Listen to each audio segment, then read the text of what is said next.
The University of Guam says Professor Ron McNinch's civil rights complaint filed in federal court is frivolous and should be dismissed. McNinch says the university retaliated against him for voicing his opinions about UOG's alleged discriminatory employment process.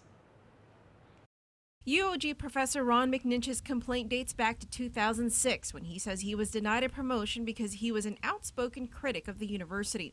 McNinch says he was denied a second promotion in 2011 for the same reasons. McNinch says instead of basing his request for promotions on his merits as a professor, the university faculty based it on an informal system of political and organizational patronage. The reasons for his rejection, McNinch says, are the very basis for his original complaints.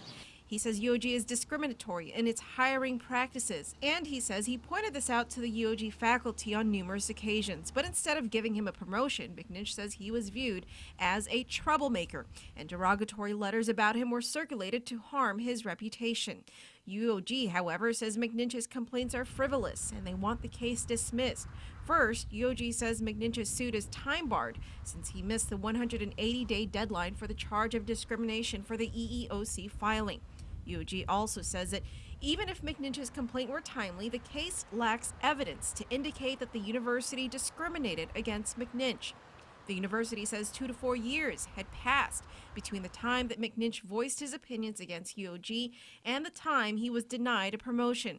Previous case law, UOG points out, shows that even gaps of just 8 to 9 months have been found to be too great to show a causal link. But even then, UOG states that 2 colleagues who wrote negative letters about McNinch were not part of university management and were instead members of a union. UOG also says that negative letters about McNinch do not rise to the level of adverse action. You can read the case online at pacificnewscenter.com.